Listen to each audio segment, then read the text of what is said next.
Good evening, everyone, and welcome to Member Roundtable, Secrets of the Red Studio. My name is Ann Temkin, and I am the Marie-José and Henri Matisse Chief Curator of Painting and Sculpture here at the Museum of Modern Art.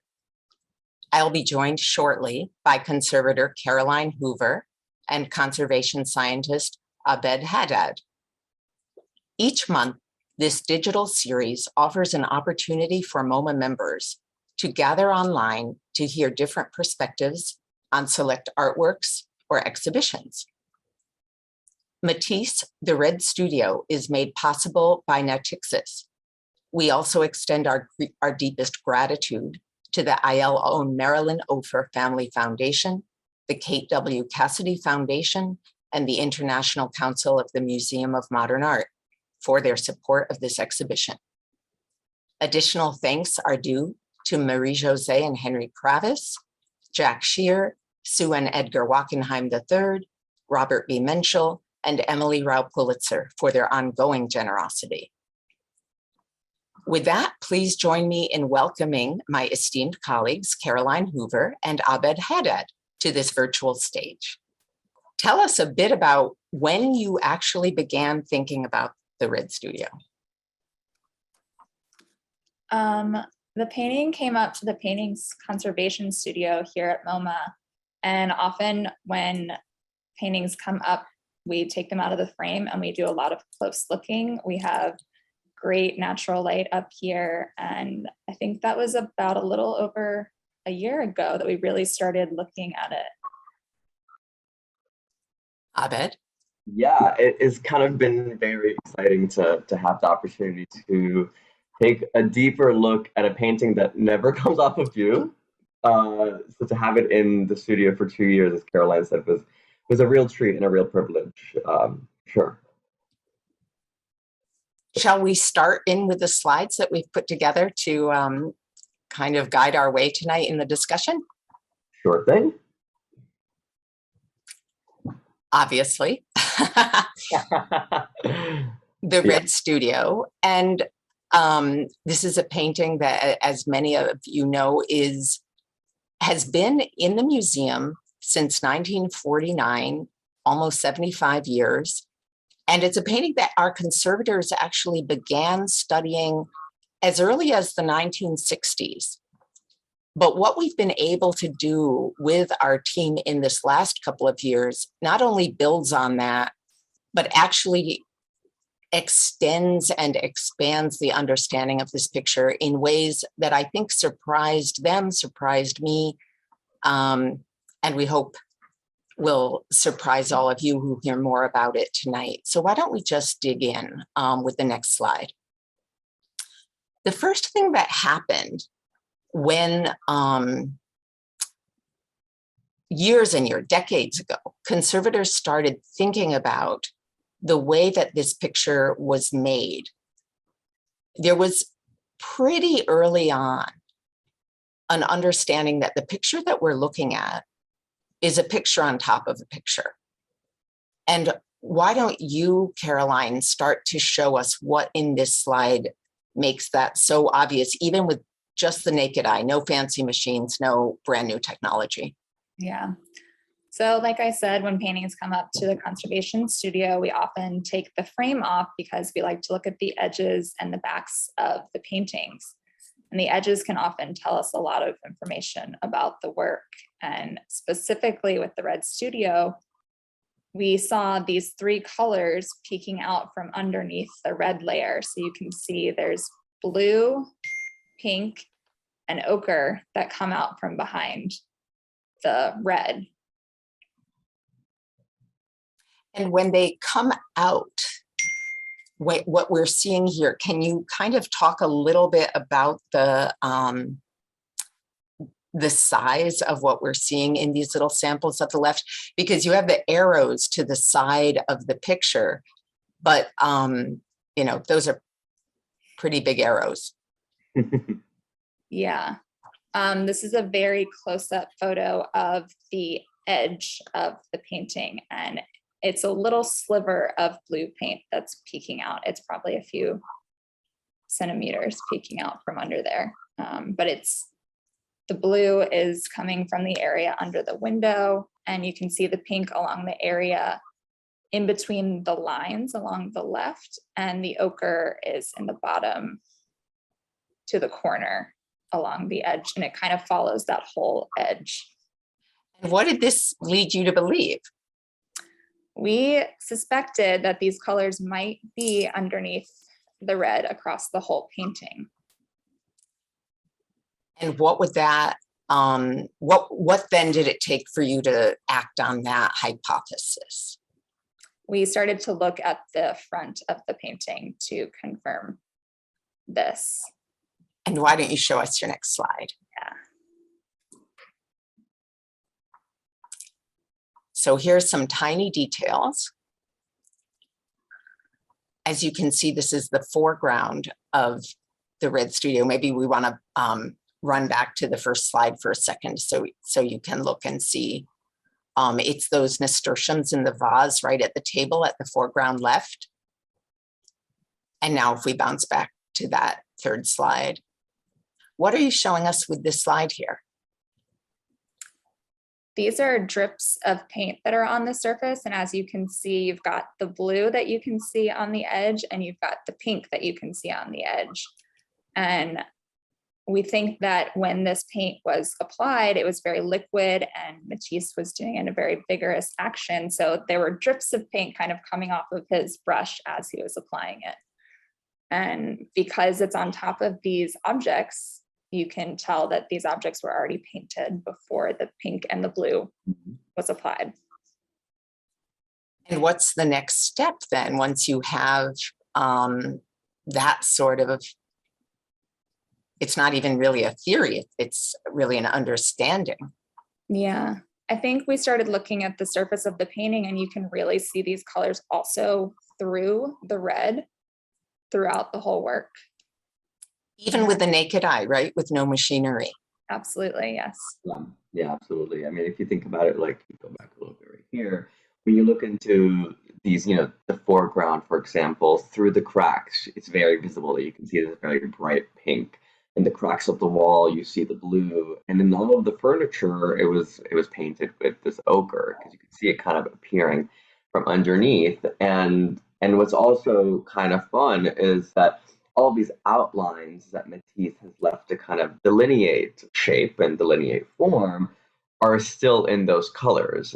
So this is a difficult thing, I think, to explain on a Zoom or by looking at a book, because notice everybody, when you look at the picture of the red studio, let's go back to that first slide, even the one before it. It looks like a uniform red surface, right? And this painting is always discussed in terms of the red plane being an example of like Ellsworth Kelly, you know, 50 years beforehand, or Barnett Newman 50 years beforehand. But it's not really the case, because when you are standing in front of the picture, even a couple feet away or a few yards away, what you realize is that the colors of the red, because of those underlayers, vary greatly. Do you want to talk about that a bit? Yeah, and so if you can kind of look at the painting right now, it might be a little bit difficult to see with a digital reproduction. But for example, the blue underneath the red in the wall makes the red appear almost cool toned, and kind of creates a little bit of dimensionality, right? And it, you know, that is also occurs when you look at the floor. It has a brighter red appearance because of the very bright pink underneath it. And then the furniture kind of appears a little bit orangey just because of the yellows underneath. But even in this digital reproduction, you can kind of see right here these faint areas where the paint is a little bit thinner, the red application on top. You can see that there are some colors peeking through, right? Even in this digital reproduction, you can see the blue coming in right here and in the corner right here, and especially above the large nude. So, you know, visually, we were able to kind of determine that, yes, these colors very much extended throughout the entire composition. So the floor in its entirety was painted with this very bright pink, similar to the pink that's in the large nude right here. And then the blue of the wall was light cobalt blue, much like the blue right here. And the furniture was all done in ochre, and so it's kind of like, trying to find the spot, likely like the foreground here in the depiction of Lelouch. So it was very exciting to imagine what that painting might have looked like before Matisse decided to radically paint it with that red. And what's so dramatic for me about this case is that the way in which he then brings on the red in part obliterates what was there already, but in part it leaves certain things absolutely intact. And what is it that he left intact? In terms of the paintings, or yeah, what do you see from the original, like let's call it the Red Studio version 1? Yeah. The Red Studio before it was red, when it was just the studio. Yeah, I would say probably, like, for example, the green shadow right here from the frames, right? That green shadow is a remnant of the original painting. I would say, what else do you think, Caroline? Go ahead. Sorry, everything is in the same place that we can tell from the original version of it. So no changes were made to the position of the objects in the studio, which is interesting. So everything we see here, whether it's a sculpture, a painting, that curtain at the far left, all of those were just as they were in the painting before the red came along. Mm-hmm. Yes. Yeah. Yes. And then when the red came along, those things were left obviously revealed. Mm-hmm. But what did not remain revealed was the furniture. And I think if you go to the next slide, you can talk to us a little bit about the very strange effect of the way Matisse decided to indicate the furniture. Yeah, they're all covered in red, but you can still clearly tell that there's a dresser, you can tell that there's stools, and it kind of looks like he might have scraped through the red to do this, but in fact, he actually painted the red up to that line and left, say, the pink of the table showing and the ochre line of the table showing. So it's actually coming through from that bottom layer. It's not removing anything. And it's kind of a backwards way of painting. And he had to think so far in advance about how and where he wanted those lines to be when he was applying the red. So it's like he had a yellow table, ochre table, and a pink floor. And he's going, say the pink floor is to the left and the ochre table is to the right.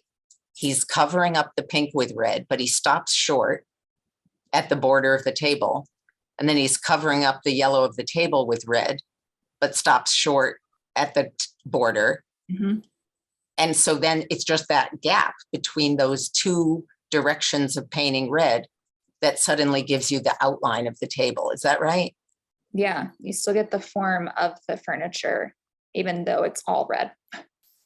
So it's almost there like a ghost, in my opinion. Does it have that sort of ghostly feel to you, or is that just my imagination?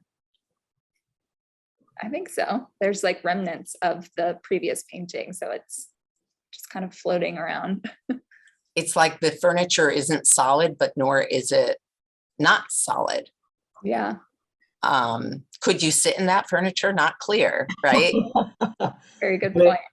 I was gonna say, just the way that he decided to come to the edge and then leave these colors. I mean, just looking at the stools right now, they seem to be floating in the red, right? Like they're kind of like a lava lamp, but they're just floating in that space, right? They lose all sense of dimensionality because they are covered in red, but they do have this halo. I've never thought about it as a ghost, but I do like that a lot, I have to say. It does kind of have that ethereal effect to it by leaving those lines and some of those colors. They create kind of a halo for sure. Mm-hmm. There's a very big sort of dialogue for me that's just endlessly going back and forth in this painting of visible and invisible, right? Or absent or present. And it's not like it ever lands in any one of those two places. even in the sense that you have the grandfather clock Mm-hmm. with the hands of the clock missing. So you have the numbers 1 through 12, but you don't have any hands. So it's like, yes, time is present, Mm-hmm. but it's also invisible. You don't know what time it is. Anyway, let's keep moving or we'll keep everybody here till midnight. Speaking of time, the next slide actually tells us a lot about, or not a lot, but a complete like whole new viewpoint on the subject of the time between, Mm-hmm. let's call it the studio version 1 was made and what we now know as the Red Studio happened.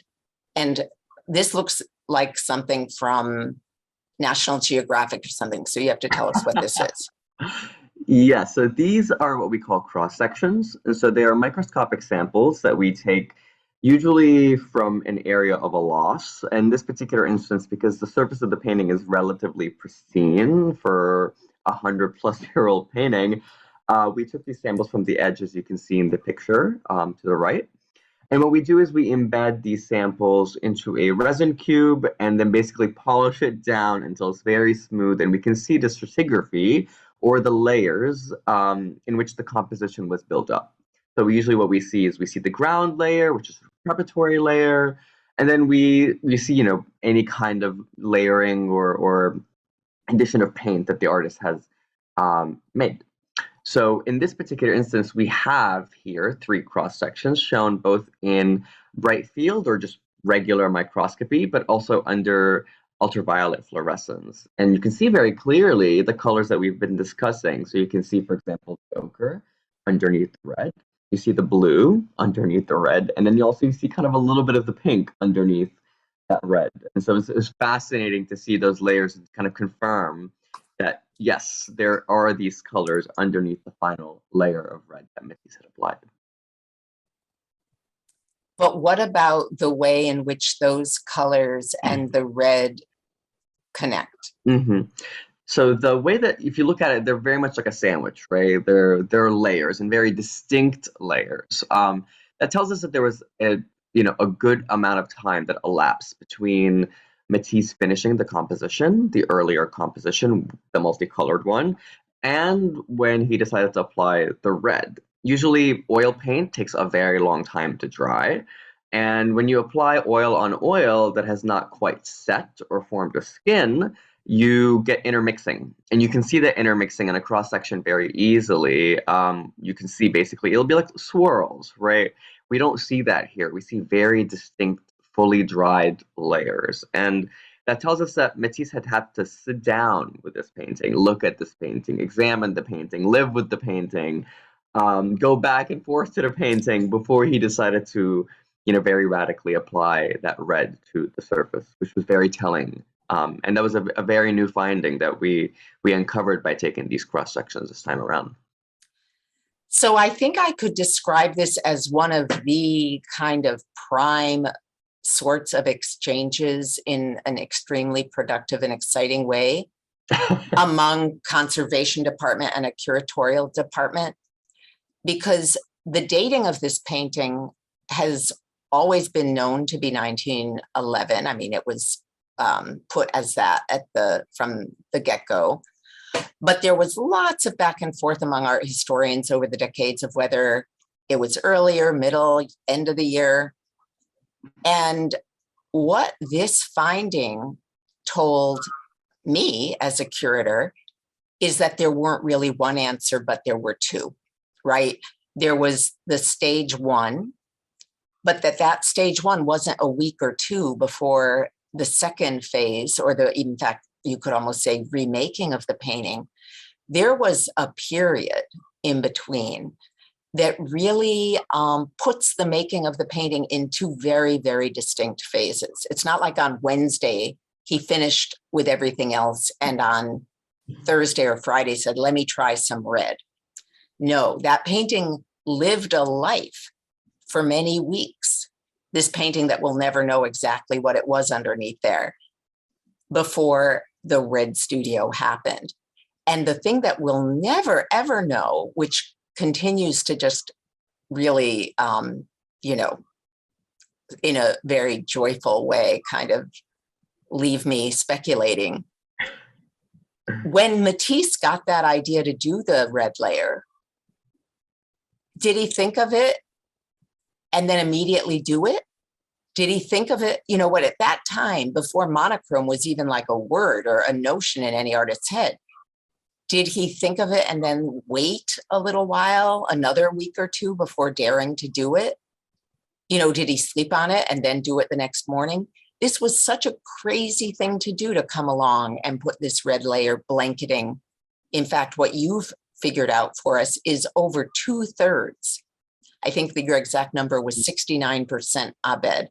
Yes. If you figure out the amount of the surface of the canvas that is coated with red, 69%, he could not even put 2% red and go back.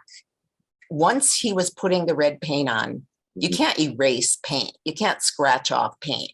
He was done with that first version, right? There was no turning back. He had to do what he was doing. And we will just never know what was the kind of feeling that he had. Was this an impulsive move? Was this a very deliberate, thought through move?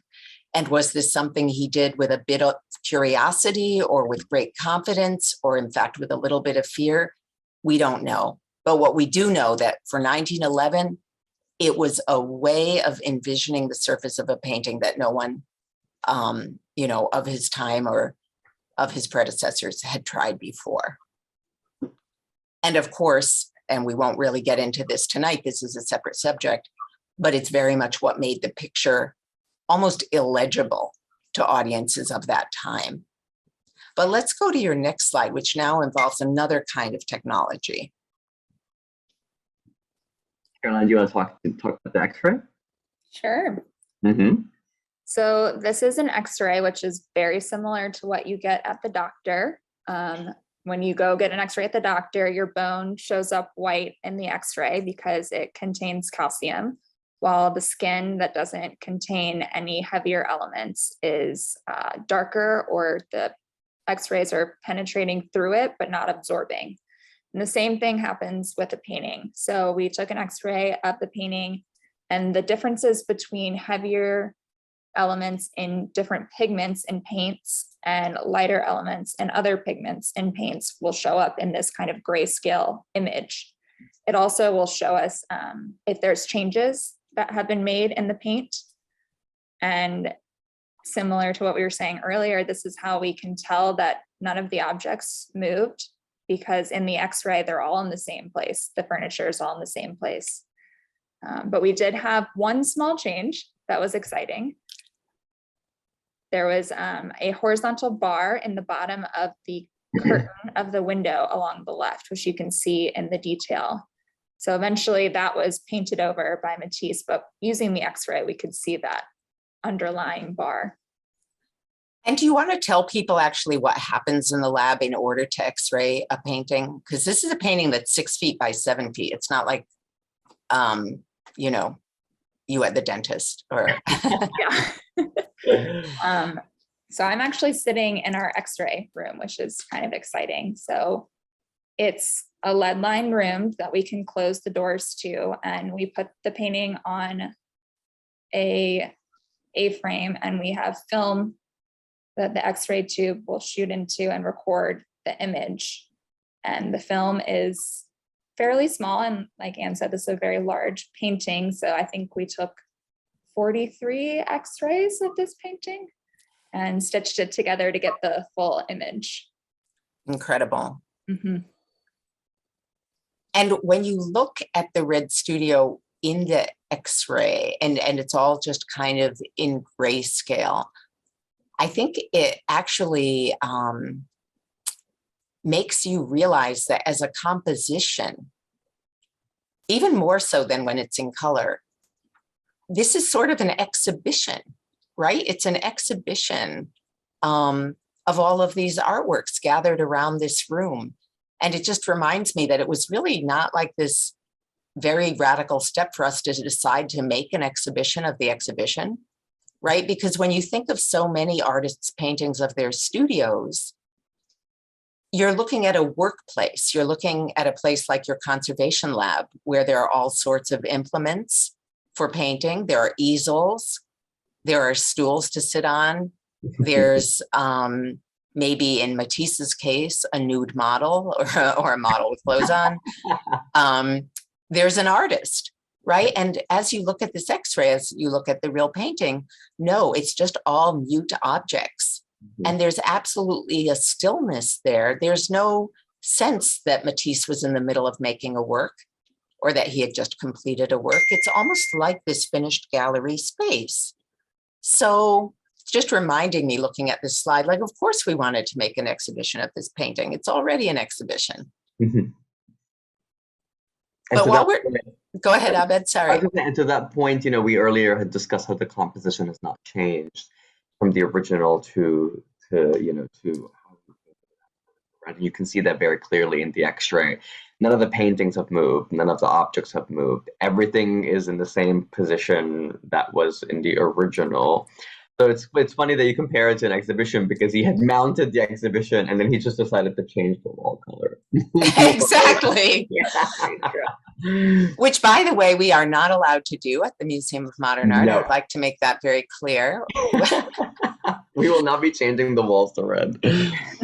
The conservators would be on my case if, once we had all of these works of art in a gallery, I decided just to ask the painters to get a little bit behind them or to the side of them and change that wall color.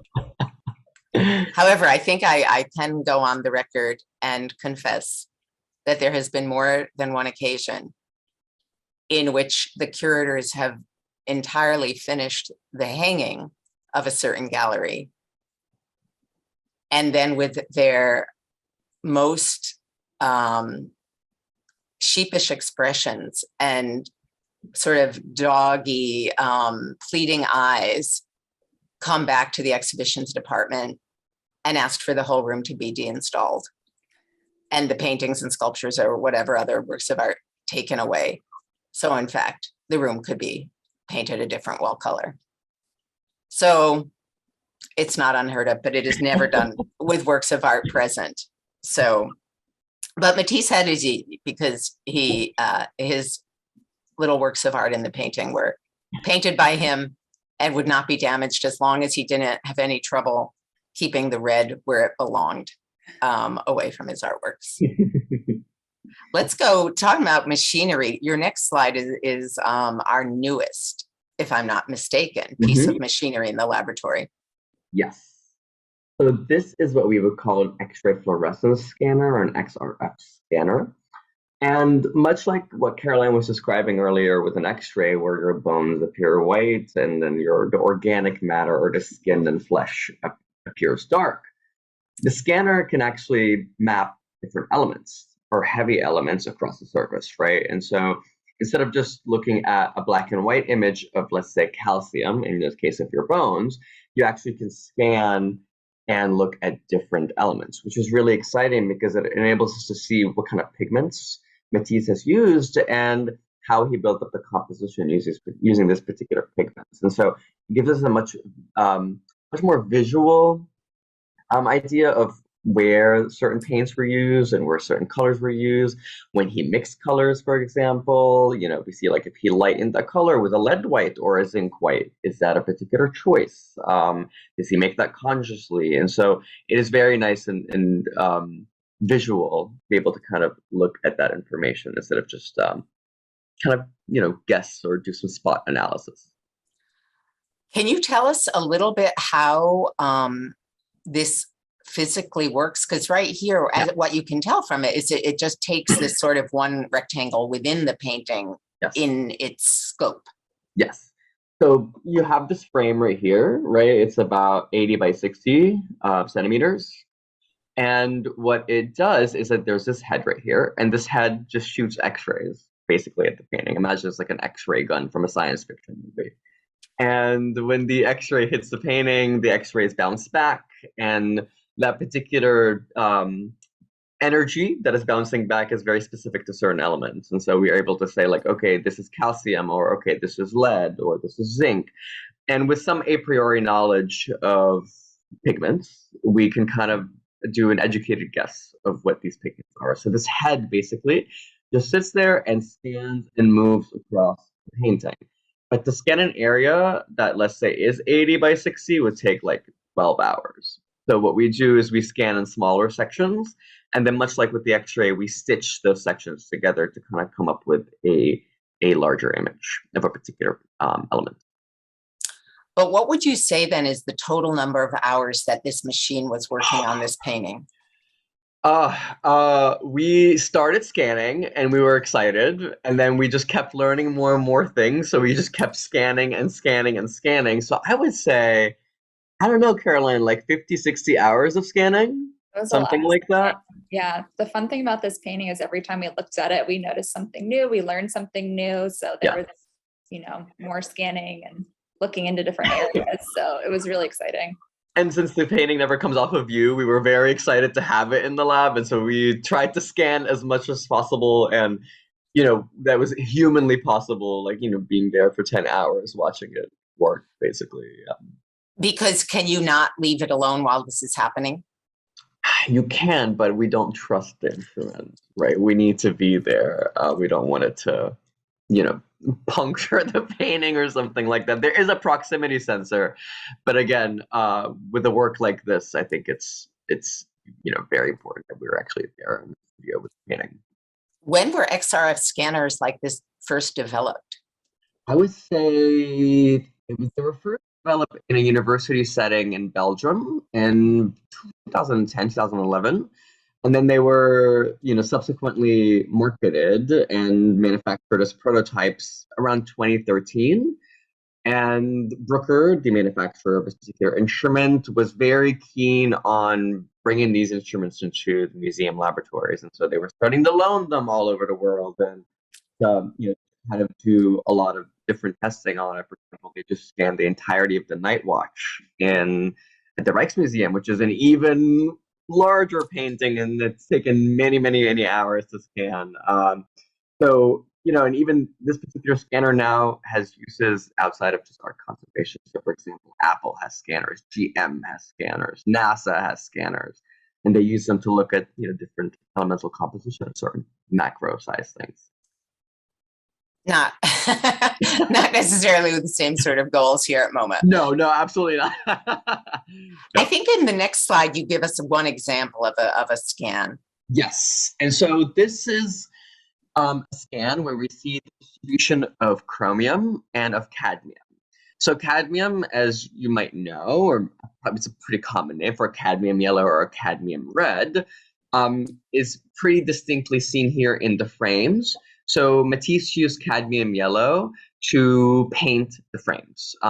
They're darker because he also combined some brown ochres in there as well to give it a darker olive tone, but he used cadmium yellow there. So I'm using that kind of as an anchor, so you kind of know where you're looking at.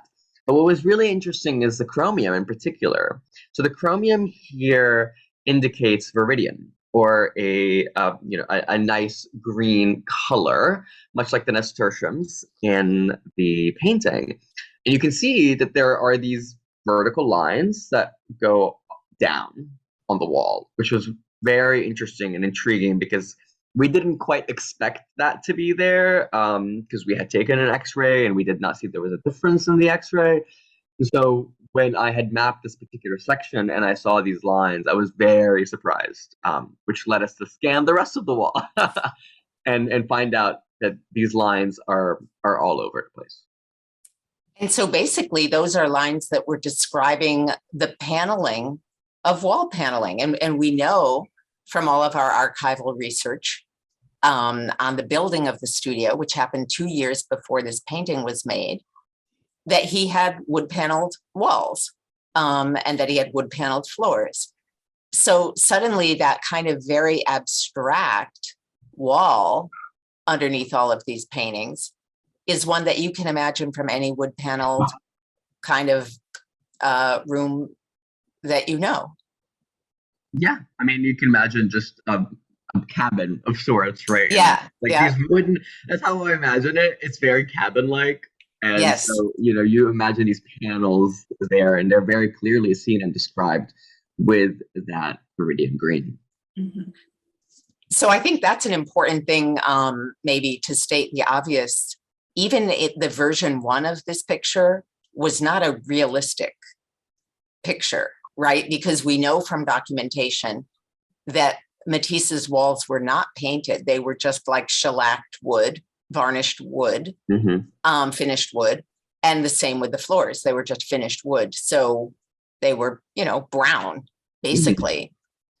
But if you go to the next slide, you give us a little bit of an idea of what that, not red, but on the other hand, still very unrealistic first painting looked like a bit. And here we just have one tiny area of it, the wine glass in the very left foreground of the painting. But what's going on here? So this is a digital simulation of posit the appearance of what we thought the intermediate stage would be. And it actually is using the X-ray that you saw before, which shows you the brushstrokes that are underneath the red layer.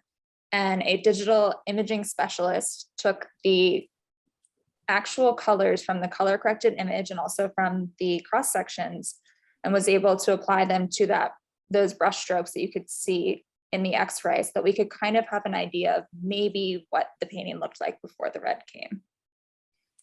And so tell us about a digital imaging specialist. She is a Photoshop expert and can manipulate these images. And like I said, took the exact colors from the image that was color corrected and that we know from the cross sections. So we know that these colors are actually what's underneath. And then she can apply it to that image that we had taken. So what? Go ahead, Abed. I was gonna say she had used basically the kind of the brush strokes that we see in the X-rays to mimic the brush strokes that we think come from these computer colorants. And so, doing that rendition is more than just simply deciding to take the bucket tool and do, click a pink or click an ochre, but to go very painstakingly and to try as faithfully as possible to reproduce the brushstrokes that we see in the X-rays. So what you're getting here in the ochre is a table that the glass is resting on, and the pink floor underneath it, and the blue wall behind it. So even from this tiny little inch of an example, you realize how that painting before the red came had much more of a sense of three-dimensional space, right? With up and down and front and behind. Yep. And let's go to one more slide showing your scientific technologies findings in a way that also was prior to this not at all suspected. And then we're going to go to questions and answers. And so here what we're looking at is we're looking at a UV fluorescence image. And what we do is we just basically shine a UV light at the painting. And certain things tend to fluoresce. So if you think about, when you have a black light and you're wearing a white shirt, your white shirt will appear very bright because it has optical brighteners in it, and those are very sensitive to UV. But in the same situation here, Matisse had used a natural resin to dilute the red paint. So possibly to apply it faster, possibly to give the red a bit more luminosity and, take away from the mateness of the paint. But we can see, because he used that resin, how rapidly he applied that red paint and the kind of very broad brush strokes to which he applied the red paint. So you can see here in the detail, the brush just going back and forth to try and cover that space with red. And you can see that all over the red application in the painting. Another thing we see in the fluorescence also, like for example, is this particular pink. That pink fluoresces very brightly, and that is an indication that he used a natural pigment in this instance, which is very interesting considering that at this time, synthetic pinks were very much readily available to artists, but for him to choose a natural lake and knowing that Matisse is very specific about color is a very interesting finding as well. Yeah. Caroline, anything to add? The zinc white also has that characteristic bright green fluorescence, which you can actually see throughout this image too, which is nice to see. And it's fun to see that he used ink white specifically to do all of the skin tones. So all of the nudes or the sailor, they all have zinc white mixed into the skin tone, whereas he uses lead white mostly for objects. And the modeling, for example, of the Jeanette head right here, which you see is not particularly green, whereas the nude is very green because it is a pigment that is mixed with zinc white to lighten it. How eerie is it for you to and your colleagues to feel like you're in the brain of the painter? I don't know, because I often, when I look at things like that, I'm like, I know what he did, I know what materials he used, but it's sometimes hard to say, oh, he used the zinc white because we know it's a brighter white, or we know he used lead white because it's a heavier, warm tone white, and he wanted to make sculptures with it. So, we try our best to not put ourselves into the mindset of the artist like that. But what we can do is we can try and think about why he might have made these choices, or why he might have painted the red, right? And looking at the material characteristics of the steel painting, and to think about and kind of imagine what Matisse might have been experiencing when he was doing it. We also try to figure out what the artist intended. As conservators, we always want the painting to be as the artist intended. So getting into the mindset and how the painting was made helps us understand how the artist wanted the painting to look. And that's something that I want to bring up here, actually, that was maybe too obvious for even us to say initially, but oftentimes when conservators or conservation scientists are involved with curators at the museum, it's to fix something, right? And that all of these findings that you're gathering are to the end of being able to solve a damage or repair a bad earlier restoration. In the case of the Red Studio, that is not at all what we did. This was all about just the mystery of how the painting was made and then remade, and how it evolved in this kind of shockingly sudden second way. But it wasn't because we had a problem. We for once, there was not a reason that we needed you because a painting was looking not its best. Mm-hmm. And it was a remarkably sturdy painting, given all the trials and tribulations in its now 111 years of life, but especially its first 30 or 40 years of life. Mm-hmm. Okay, yeah. We're going to go to questions from our members. There are a lot, and I'm going to go quickly through them, so we'll get through a lot. Each of these questions, in many cases, we could ask. We could go on for another half hour for each question. But one member asks if we could mention a few of the highlights about Matisse's work that were revealed beyond those through the conservation lab.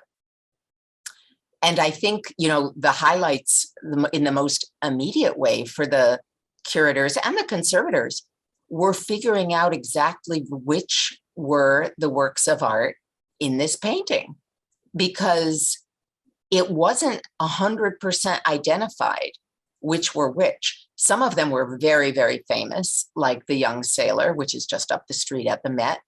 But there were 3 or 4 of the paintings and sculptures that had never been precisely located and confirmed with certainty as to their identity.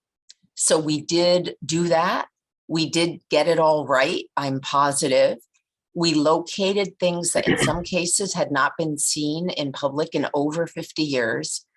And all of that was the most Sherlock Holmes-like that curatorial work gets. And as you can imagine, it's actually tons of fun.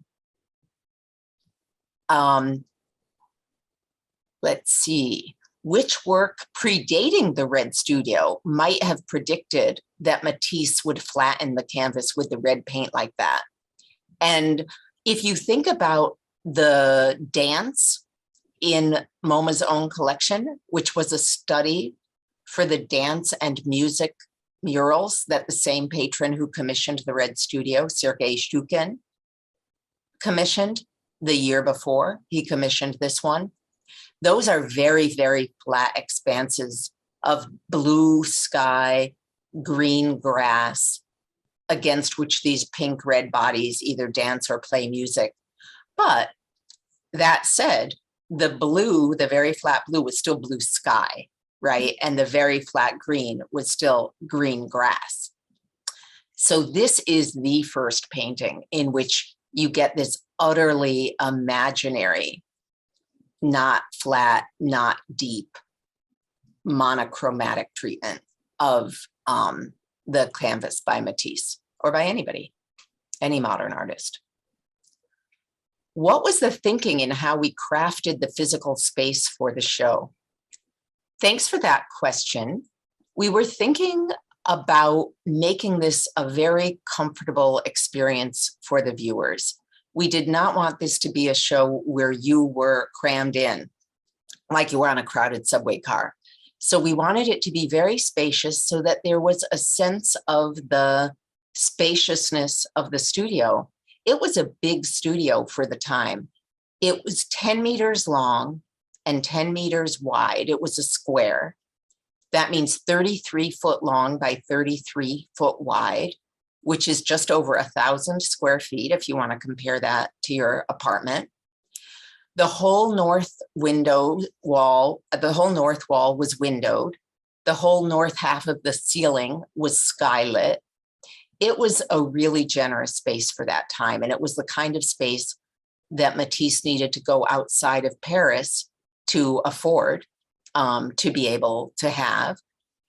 And in fact, you know, we undid the sheetrock on the wall on the north side of the studio, of the gallery where the red studio is hanging, so that, because that happened to be a north wall, like the studio's windowed north wall. So we made that windowed as well. So we wanted to give viewers the light and space that they would have had in Matisse's studio, even though, of course, the Museum of Modern Art is a far cry from a French studio 100 years ago. But the main thing, in addition, is we had to put each sculpture on its own pedestal and each painting on its own wall, because we didn't want to set up any kind of order that would make you think about the order in our room. We wanted you only to be thinking about their relation in Matisse's imagination. And where we took our cue there was, I thought of the many paintings by Matisse from this same time where he painted goldfish in goldfish bowls. And I think of the imaginary space of the studio as you see it in the red studio painting, kind of like the very special space of a goldfish bowl as Matisse painted it, where the goldfish are all darting in different directions and there's no front and back. They can just swim around and around. And that's why the walls in the studio space are not flat, but they're all at slight diagonals from one another, kind of just living in the space with hopefully no sense of beginning and no sense of end. Let's see what else we've got here. A lot of new questions coming in. Some of them have been answered in our discussion before. Did Matisse ever discuss this piece and why he made his decisions? Remarkable in that there is almost none of that. In the show, we have a draft of a letter he wrote to Shukin, the patron who commissioned it. He talks a lot about the red and the relationship between the red and the other colors in the painting, but he doesn't give you any sense of why. And the closest we come to his emotional relation to that is in an interview that was published in, believe it or not, a Budapest daily newspaper a few months after the painting was finished. He's talking to a writer from Hungary who's visiting the studio, who later then reports this article for her newspaper. And he shows her the painting He says he has just finished it. He's just put this red layer on.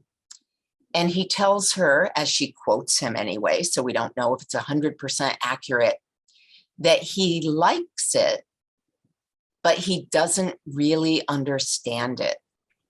And I thought that was so astonishing to read, because I believe that that's often the case with really innovative, experimental, radical works of art, that it's almost like as the artist is making them, the artists are listening to what the painting is telling them in order to make the next steps or to take a sort of risky new direction. And the painter is almost just following rather than leading. And I don't know, Caroline, Abed, if you want to say that as conservatives, if you've had that same kind of sense of things. I think so. Yeah. I mean, I'm trying to think about it. I mean, I think it is funny to see him kind of talk about it very lightly in the letters, and even talking about the Venetian red. I love that because he's like, it's a red unlike other reds. It's something that he feels like very consciously chose, but he doesn't really elaborate on why he chose this particular red. And it is a very specific red amongst the remainder of his works, which tend to be more of like a very bright cadmium red. This is a much more warm-toned red and kind of allows a little bit of generosity to the colors underneath, just thinking about it, because the iron reds don't have as much of a hiding power as these cadmium reds, which are very, very bright. And so a little bit of pigment goes a long way. And when you cover it, it just covers everything.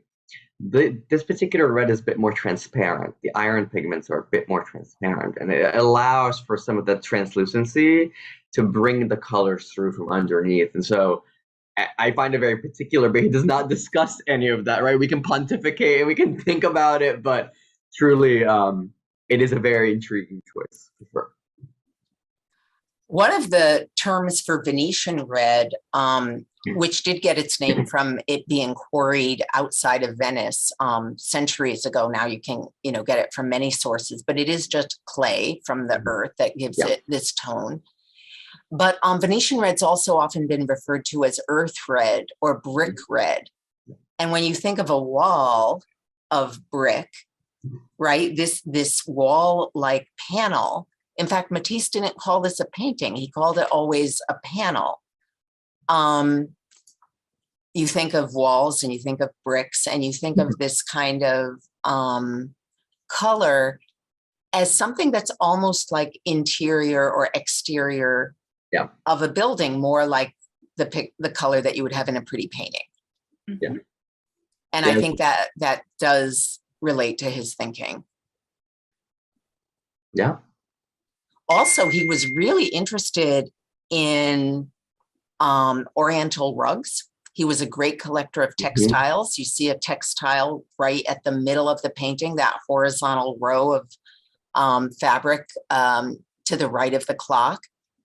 And, that Venetian red color is very prominent in Turkish rugs, all sorts of rugs of that type. And this would have been something, I think, also in his head, that a rug is very flat, and a rug, would have been among his inspirations, thinking about a painting as a decorative flat surface rather than something that had the illusion of depth. And all of these paintings and sculptures in this picture, by the way, are by Matisse. They were all made by him a few years prior to the Red Studio. We proved that all of them were in his possession at the time he made this picture. So this is indeed a snapshot in a very, very accurate way, we believe, of what his studio looked like during that second half of 1911. And I think that's the incredible paradox of this painting. On the one hand, it's such an imagined thing. And at the same time, we are so sure it was such an observed scene at the same time. And somehow Matisse is holding those two things in balance.